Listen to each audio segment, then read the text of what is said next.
광야를 어떻게 해석하느냐, 결국 해석의 문제인 거죠. 뭐 어느 인생이라고 흔들리지 않는 인생이 어디 있겠습니까? 제가 군목 훈련을 받고 아버지가 오셨어요. 어머니가 오셨고 애인이 왔고, 아버지가 저를 보고 우시는 겁니다. 그때 제 마음이 무너지더라고요.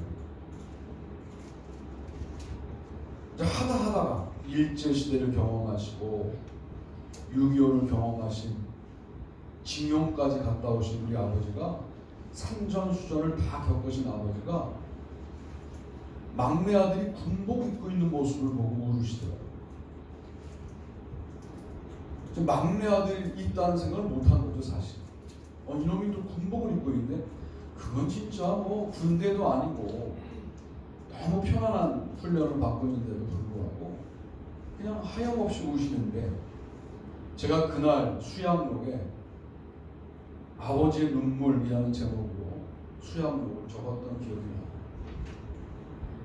여러분, 우리의 눈물이 광야에서 가장 뼈아프게 흘려지는 거죠. 해석을 제대로 해야 합니다. 광야가 어떤 곳이냐? 주의 길을 준비하는 곳이다. 할렐루야. 아멘. 그러니까 인생의 광야가 오면 일단은 본능적으로 힘들어요. 그래서 힘들다, 어렵다 이렇게만 해석을 하면 당신은 그리스도인이 아닙니다. 잘못 훈련받은 거예요. 어떻게 해석이 가야 되냐면, 주께서 무엇을 준비시키시려고 이 광야를 주셨을까? 여기까지 가요. 주님이 나에게, 주님이 오실 길을 어떻게 준비하라고 이 광야에 나를 세우셨을까? 라고 생각하셔야 됩니다. 잘 보세요. 선지자 이사야를 통하여 말씀하신 자라 일렀을 때, 광야에 외치는 자의 소리가 있어 이르되 너희는 주의 길을 준비하라, 그가 오실 길을 곱게 하라 하였느니라. 이게 세례 요한이라는 근거가 어디 있습니까?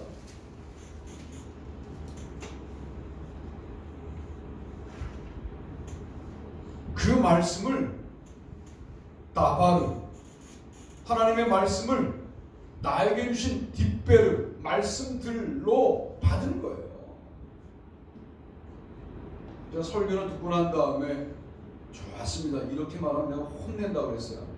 좋고 나쁘고 어디 있어요? 다 좋은 말씀이지. 은혜로웠습니다. 조금 괜찮아요. 도전받았습니다. 괜찮아요. 그대로 살겠습니다. 할렐루야. 아멘. 네. 말씀을 통하여 주님을 만났습니다. 할렐루야. 아멘. 그렇게 들으셔야 돼요. 세례 요한이 그런 사람인 거예요. 광야에 외치는 자의 소리가 자기라는 근거가 어딨냐고 내 말씀으로 듣는 거예요. 많은 사람들이 그 구절을 읽어 넘어갔겠으나 세례 요한은 그 말씀에서 이건 나다 라고 확정짓고 그렇게 살기로 작정하는 거예요. 그는 그래서 주의 길을 준비한 사람이 되었습니다. 그때 도대체 어떤 때인가? 예수님께서 나사렛 동네에 가서 사시던 때입니다. 애국을 떠나 피난을 마치시고 갈릴리 지방으로 갔다가 아켈라오가 살아있다는 말을 듣고 나사렛으로 가서 사셨던 그때에 드디어 주의 길을 준비하십니다. 여러분, 주의 백성들이 움직이는 것은요, 놀랍게도 타이밍이 맞아요. 제가 이거 간증할 때마다 말씀드리는데, 순위교회 박아무개가 의대를 가겠다고 해서 참 그거 안 될 일이거든요. 임상병리과를 나왔는데 의대를 가겠대. 그것도 임상병리사 하면서 저녁에 공부했어요. 될 일이 아니에요. 그렇게 공부하더니 거룩한 뜻이 생긴 거예요. 청년부에 나와 말씀을 듣다가 내가 접었던 꿈을 펼쳐야 되겠다 라고 마음을 먹은 거예요. 그래서 6개월간은 그렇게 병행하게 공부하다가 아예 안 되겠다 싶으니까 아예 직장을 때려치고 배수진을 치는 거죠. 나머지 6개월 공부하는데 얼마나 지독하게 공부했냐면 제가 전화해줬어요. 시험 보기 전날. 목사님 만나자. 기도해줄게. 그랬더니 목사님 만날 시간도 없대. 시험 보기 하루 전날인데. 뭐라고 말하느냐? 그냥 기도해달래. 제가 고속도로 갓길에 차를 세고 기도해줬어요. 그런데 다 떨어지더라고요. 뭐 아니나 다를까 일단 서울 경기권에서 안 돼요. 충청권 떨어지더라고요. 다 떨어지더니 부산 가서 걸렸어요. 고신대 의대. 하나님은 너무 놀라운 분이니까 명지대 교목을 하면서 의사 전공한 이병욱 장로를 불러서 간증을 듣다가 내가 이 얘기를 했어요. 제가 교수님 계셨던 고신대 의대에 학생 하나 보냈습니다. 편입생으로. 그랬더니 몇 년도냐는 거예요. 몇 년도입니다. 그랬더니 하나님이 하시는지 몰랐다. 왜 그럽니까? 자기가 그때 보직 교수여서 우리가 신학대학으로 출발한 대학인데 편입 정원을 이 사람 의료 선교사 하실 분들인데 2배로 늘려야 된다고 제안해서 2배로 늘려놓았다는 거예요. 그거 늘려놓지 않았으면 거기서 안 됐어요. 야, 그래서 이게 하나님의 타이밍. 이렇게 잘된 이야기만 말하면 안 되는 분들은 또 그것도 하나님의 역사예요. 하나님의 주권을 인정하는 우리가 되기를 바랍니다. 세례 요한이 그때 움직인다고요. 두 분이 무슨 뭐 알고 지내거나 협력했거나 이런 게 없어요. 근데 그때 그냥 예수님은 나사렛에 오시고 그때 세례 요한은 그분이 곧 활동하실 테니까 예수님을 소개하는 일을 시작하는 거예요. 광야. 여러분 광야를 그냥 그럭저럭 살기로 마음을 먹으면 그럭저럭 사는 거예요. 광야라고 먹을 것이 없을 수도 있고 있을 수도 있어요. 세례 요한은 광야에 유일하게 있는 먹을 것 메뚜기와 석청 이걸 먹었습니다. 평상시에 먹던 것이 아닌 걸 먹었어요. 낙타 털옷을 입었어요. 그러니까 이거는 평상시에 입던 옷이 아닌 거죠. 그런 것을 입고 그런 것을 먹으면서 광야를 지킵니다. 처음부터 세례 요한에게 많은 사람들이 몰려왔다 이렇게 생각하시면 착각이에요. 홀로 있는 광야가 얼마나 오랬을까요? 어느 순간에 그 광야까지 사람들이 꾸역꾸역 오기 시작하는 거예요. 뭐 세례 요한이 짠 등장되니까 많은 사람들이 막 몰려왔다 이런 그림이 아니고 살았다는 거 아니에요. 그 의복과 음식을 말하는 것은 그렇게 살았다는 것을 말하는 거예요. 광야를 살아낸 거예요. 뭐로? 외치는 자의 소리로. 혼자라도 서 있는 거예요. 그럴 때 사람들이 오는 거예요. 여러분 모두 떠나고 여러분 주변에 여러분이 하는 일에 관련하여 모두 동의하지 않고 혼자 하는 일이 있습니까? 여러분이 서 있는 광야 지키세요. 힘드시죠? 힘든 만큼 하나님의 예민한 은혜가 있는 자예요. 광야라고 사람 살지 못하는 곳이 아니에요. 모든 사람이 살 수 있는 곳은 아니나 세례 요한은 살 수 있는 곳이 광야였습니다. 그 광야를 지키는 거예요. 주님이 주신 메시지를 가지고 지키는 거예요. 그건 큰 일입니다. 그건 세례 요한에게 일생일대의 큰 일이었어요. 여러분이 홀로 서 있는 그 어떤 저녁 그런 느낌이 들었을 때 이게 목사님만 했던 세례 요한의 광야인가? 주님이 주신 말씀을 듣고 그 광야를 지키시기를 바랍니다. 아멘. 주의 길을 준비하는 것. 두 번째는 우리 소제목과 본문을 같이 읽어보죠. 읽습니다. 시작. 주의 말씀으로 사는 것. 그때 예수께서 성령에게 이끌려 마귀의 시험을 받으러 광야로 가사 40일을 밤낮으로 금식하신 후에 줄이신지라. 시험하는 자가 예수께 나와서 이르되 내가 만일 하나님의 아들이거든 명하여 이 돌들로 떡덩이가 되게 하라. 예수께서 대답하여 이르시되 비록 되었을 때 사람이 떡으로만 사는 것이 아니요 하나님의 입으로부터 나오는 모든 말씀으로 살 것이라 하였느니라 하시니 아멘. 마태복음 4장 1절로 4절에 또 광야가 나와요. 배고픈 곳이죠. 찾으면 메뚜기와 석청이 있었겠으나 예수님은 기도하려고 그곳에 가셨으므로 먹을 것이 드문 광야에서 배고픈 채로 40일을 기도하셨습니다. 어차피 먹을 것도 없으니 그것을 기도의 장소로 삼으신 예수님을 주목해야 합니다. 선배 목사님들이 그런 말씀하시더라고요.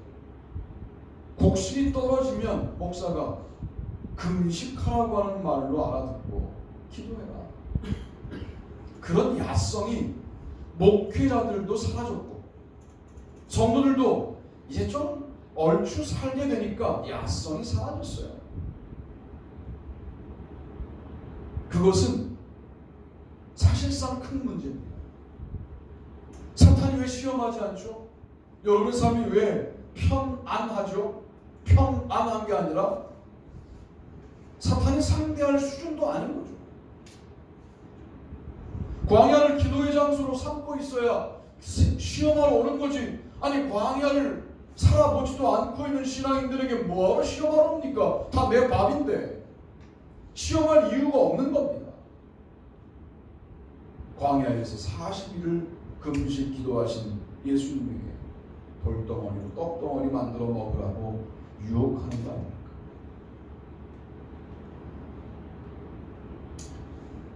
그런 책 제목이 있더라고요. 넘어졌다는 거예요. 넘어진 김에 엎드렸다. 여러분 넘어지면 아프다는 생각만 하시잖아요. 넘어지면 누군가 나를 넘어뜨렸다고 생각하셔야 돼요. 내가 너무 완악해서, 내가 너무 기도하지 않아서 나를 지금 이 지점에 넘어뜨리신 분이 있는 거죠. 그분이 하나님이신 거죠. 넘어뜨려진 그 자리에서 그분 이름 앞에 엎드리는 거예요. 그게 우리가 광야에서 취해야 될 태도입니다.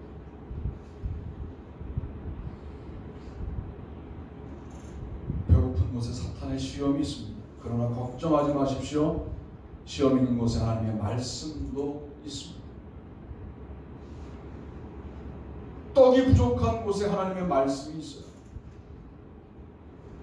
떡이 떨어진 자리에 하나님의 입으로부터 나오는 모든 말씀이 있어요. 예수님은 얼마나 복된 분이신가. 하나님의 입으로부터 나오는 모든 말씀을 직접 들으신 분인데 이게 얼마나 직접적이겠어요. 그분과 동등한 예수님이 그분 옆에서 그분이 하시는 말씀을 다 들은 그 직접성이 너무 부럽죠. 우리는 여러분이 직접 말씀을 읽는 것이 사실 더 중요합니다. 더 중요해요. 설교를 듣는 것도 중요하지만 직접 읽는 것은 더 중요합니다. 주님으로부터 들어야 됩니다. 주님으로부터 배워야 합니다. 주님이 예수님께서 하나님에게 그렇게 직접 그 입으로부터 나오는 모든 말씀을 들으셨기에 사탄을 만났을 때 나 떡으로만 사는 게 아니라 그것으로도 산다. 이건 부족하지만 이건 나에게 풍성함으로 내가 이 유혹에 빠지지 않겠다라고 대응하시는 거예요. 대략 우리의 시험거리를 보면 누가 나의 밥그릇을 건드려? 그러면 발끈하는 거예요. 그 수준을 넘어서지 못하는 거예요. 막 걷다가 정이라는 이름을 갖다 붙이고 걷다가 합리적 판단이라는 이름을 갖다 붙이지만 왜 내 밥그릇을 건드려? 여기에 발끈하는 거예요. 여러분의 말씀 자리를 건드리는 것에 관련하여 발끈하신 적이 있습니까? 여러분의 말씀을 들어야 될 여러분의 권리가 침해당하는 것을 안타깝게 여기신 적이 있습니까? 그러니까 밥에 하나님의 말씀이 졌다라고 세상 사람들은 보는 겁니다. 니들이 우리랑 똑같은데 뭐.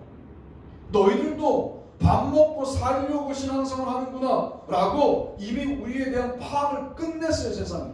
그러니까 긴장하지 않는 거예요. 우리가 뭘 보여줘야 되느냐? 그래, 밥 먹는 거 우리도 중요하게 여겨. 그러나 나에게는 하나님의 입으로부터 나오는 모든 말씀에 대한 사모하는 마음이 있어. 이렇게 세상을 향하여 외칠 수 있게 되기를 바랍니다. 이게 돼야 광야가 어떻게 바뀌느냐? 주님의 말씀이 있는 곳 이렇게 바뀌는 거예요. 그럼 생각해 보세요. 제가 왜 광야라는 말씀을 마태복음에서 선택했겠어요? 마태복음, 마가복음, 누가복음, 요한복음 로마 제국의 치하 아래서 기록된 사실은 전쟁 문서 같은 거예요. 뭘 해볼 수 있어요? 아니, 아무리 무기력하다고 그래도 우리가 로마의 압제 아래 있는 것보다 무기력한 상황을 우리는 경험한 적이 없습니다. 돌아가신 우리 아버지 같아야 일제도 경험하시고 또 6.25도 경험하셔서 그게 무슨 상황인지를 말할 수 있지 우리는 그런 경험이 없어요. 그러니 여러분이 지금 느끼는 무기력은 사실은 좀 사치스러운 거죠. 로마의 압제 아래서 느끼는 무기력한 이스라엘 사람들에게, 그리스도인들에게 뭐라고 말씀하시느냐? 마가복음은 하나님의 아들 예수 그리스도 복음의 시작이라, 바꿔 말하면 니네 다시 시작할 수 있어, 이렇게 말하는 거예요. 이번에 시작할 때는 너의 의지를 발동하기 시작하지 말고 복음으로 시작해. 그 복음이 나야 라고 예수님이 말씀하시는 거예요. 너희 지금 나라를 잃어버리고 광야를 경험하는데 그 광야가 외롭고 힘든 곳만이 아니라 주님의 말씀이 시퍼렇게 살아있는 곳이야. 그 말씀을 만나 라고 오늘 마태복음 우리에게 말씀하시는 거예요. 나라를 걱정하고 기도하고 합니다만 주님이 이 모든 문제의 해답이라고 하는 확신이 그리스도인들에게 있는 거예요. 이 문제가 중요한 문제 아닙니까? 내 인생의 이 답답한 반복. 여러분들이 전진 못하고 있는 것은 아니에요. 느리게 전진하고 있을 뿐이에요. 그러나 나선형적으로 내가 간다고 말씀드렸잖아요. 돌아오니까 자꾸만 제자리 같은 거지. 사탄이 이걸 이용하는 거거든요. 나가고 있어요. 지향점이 있어요. 그런데 주님이 우리 가운데에서 역사하고 계시다라고 하는 믿음을 갖고 이 길을 걸어가면 좀 속도가 빨라지겠죠. 여러분들은 지금 잘하고 있는데 더 중요한 것은 내가 만나는 광야에서 주님의 말씀을 만나는 거예요.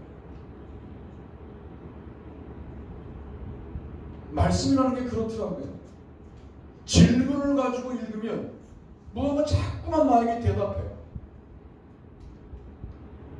질문을 가지고 읽으면 하나님이 직접 나에게 말씀을 통하여 말씀하시는 것 같아요. 그리고 그러다가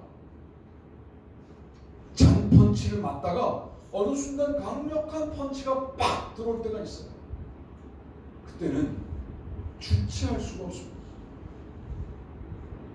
영혼의 중심까지 들어온 주님의 강력한 말씀이 사로잡는 경험을 평상시 하면 좋은데 광야에서 더 분명하게 하게 되더라 라고 개인적인 고백을 여러분께 드릴 수가 있습니다.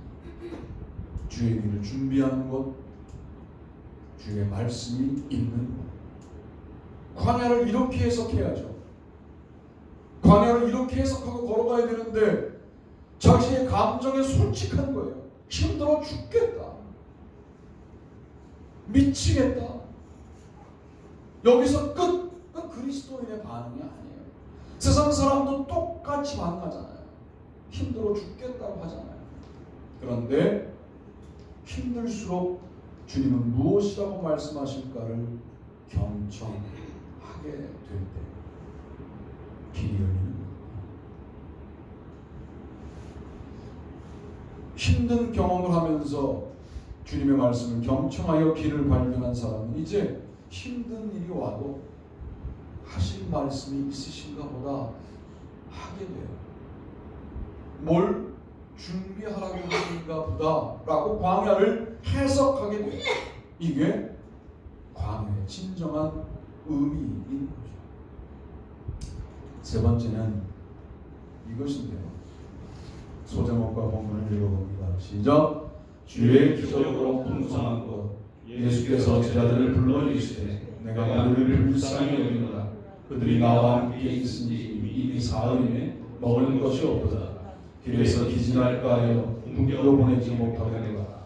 제자들이 이르되 광야에 있어 우리가 어디서 이런 우리가 배부를 만큼 떡을 얻으리이까. 예수께서 이르시되 너희에게 떡이 몇 개나 있느냐. 이르되 7개와 작은 생선 2마리가 있나이다 하거늘. 아멘. 마태복음 15장 32절로 34절. 사흘 동안 말씀을 들었던 이 무리들은 배고팠어요. 저 같은 말씀 듣다가 손 들고 먹고 합시다 그랬을 텐데 그냥 들은 거예요. 참 말씀을 잘 증거하셨던 것 같아요. 여러분은 제가 1시간 넘어 설교하면 벌써 표정에서부터 왜 밥을 안 주고 설교만 할까 그러실 텐데 사흘 동안 설교한 거예요. 앞에 14장에서는 오병이어 기적이 있었고요. 그때는 제자들이 보리떡 5개와 물고기 2마리가 있나이다 하고 가지고 왔는데 그래서 남자만 5,000명을 먹였던 역사가 있었는데 그 역사가 있고 난 다음에 며칠 지나지 않았어요. 그리고 다시 비슷한 세팅에서 거긴 유대 땅에서 지금은 이방 땅에서 무리들을 먹여야 될 상황이 주어졌을 때 그때는 빈들이었고 여기는 광야입니다. 주어졌을 때 제자들은 그 사실을 다 잊어버렸어요. 여러분, 하나님은 이미 우리에게 이루어 주신 기적을 다시 하실 때가 있거든요. 그때 이미 이루어 주신 기적을 기억하는 은혜가 있게 되기를 축복합니다.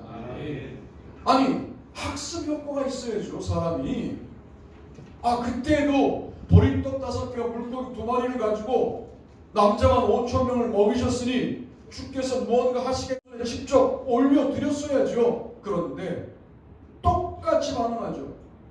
우리가 어디서 이런 무리가 배부를 만큼 떡을 얻으니까 여기는 광야입니다. 참 믿음의 성장이 더딘 제자들의 모습을 보게 되는 거예요. 우리와 뭐가 달라요?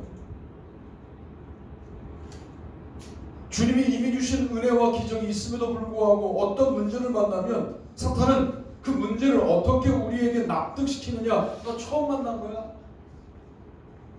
너 황당하지? 이런 처음 만난 일 때문에 황당하지? 너 이렇게 황당한 일을 만났으니 너 어떻게 할 거야 이제? 야, 하나님이 너를 버렸나 보다.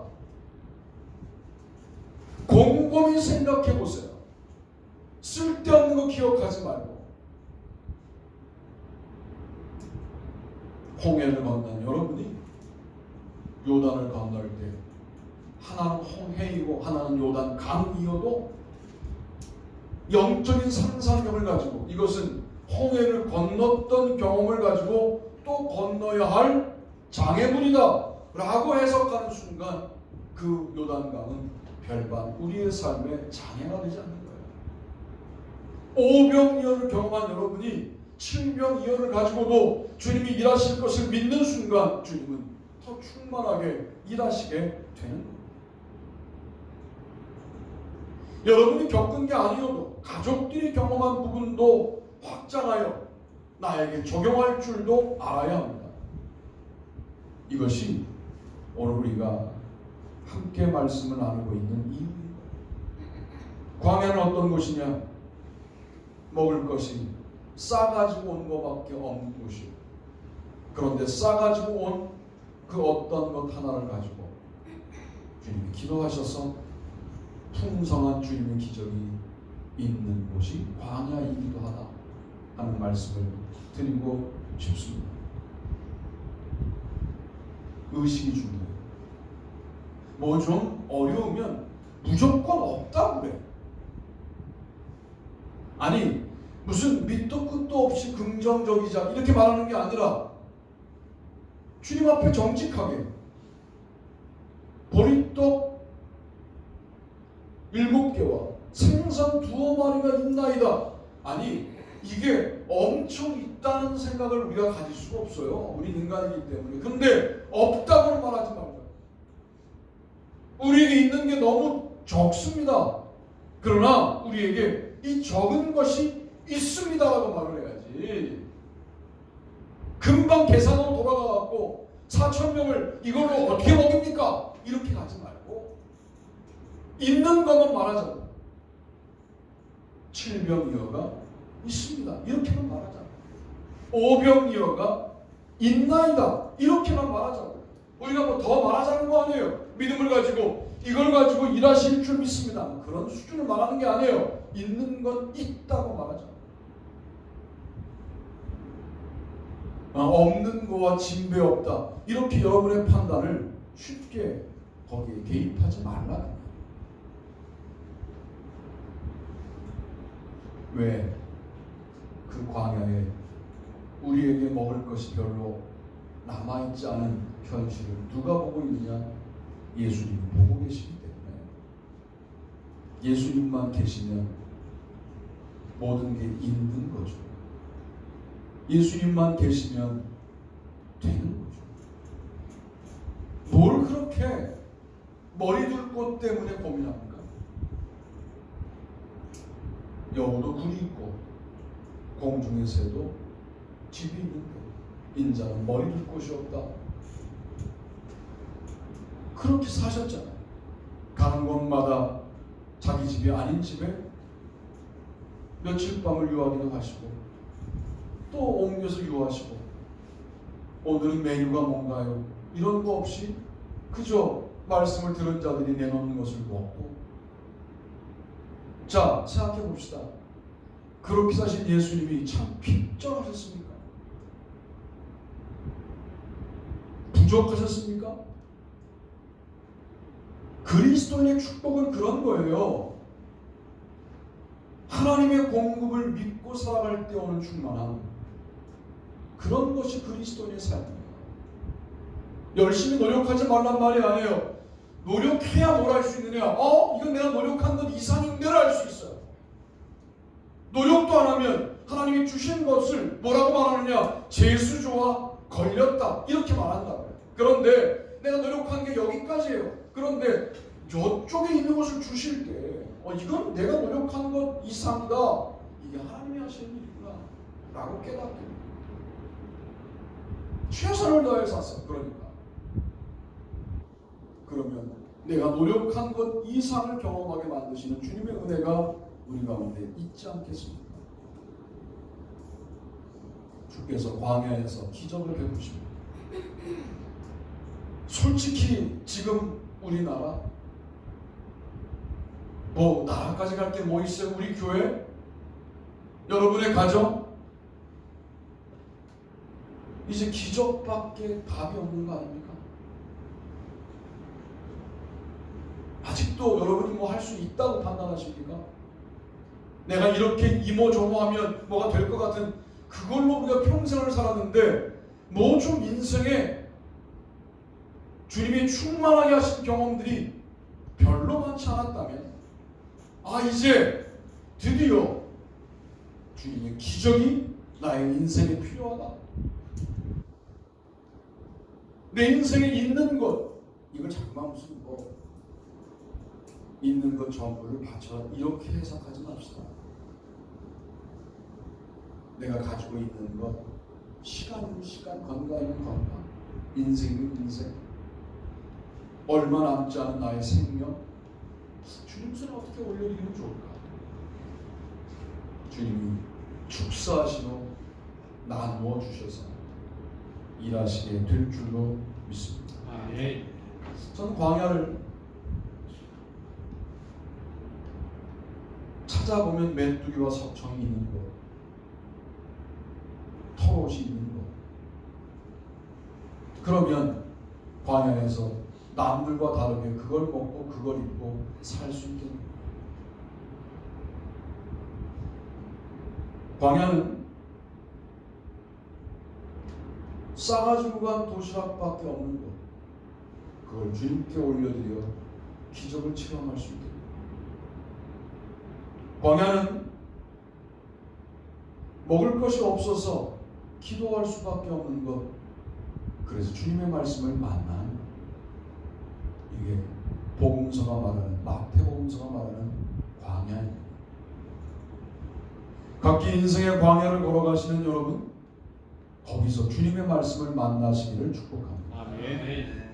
거기서 주님의 아름다운 기적을 만나시기를 축복합니다. 아멘. 거기서 주님의 길을 준비하는 아름다운 비전을 만나시기를 축복합니다. 아멘. 그런 놀라운 은혜가 저와 여러분의 삶 가운데 충만하기를 주님의 이름으로 축원합니다. 아멘. 다 일어나시겠습니다. 찬송곡 540.